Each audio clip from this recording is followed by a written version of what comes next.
Guys কেমন আছেন আপনারা সবাই? আলহামদুলিল্লাহ, আল্লাহ তাআলার রহমতের বৃষ্টি চলে এলো অবশেষে। অনেক অনেক গরম পড়ছে, যেই গরমে কিনা বেঁচে থাকাটাই অনেক কষ্টদায়ক হয়ে যাচ্ছে। এর উপরে আবার হচ্ছে কারেন্টের যন্ত্রণা, 1 ঘন্টা থাকে তো 2 ঘন্টা থাকে না। তো আপনাদের সবার এলাকার কী অবস্থা?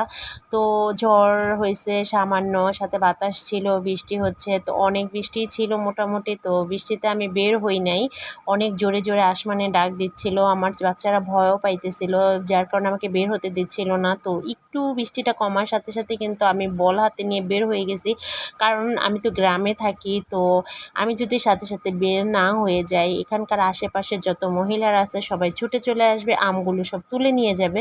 সেই জন্য আমি হচ্ছে একটু কমার সাথে সাথে বের হয়ে, দেখেন গাইস, অনেকগুলো পাকা আম পেয়েছি, যেটা কিনা অনেক রসালো এবং মজাদার আম। এটা খেতে খুবই মজা, মিষ্টি। তো আপুর ভিডিওটা যদি ভালো লাগে অবশ্যই লাইক কমেন্ট শেয়ার করে দিবেন, এবং যারা নতুন আছেন সাবস্ক্রাইব করে দিবেন।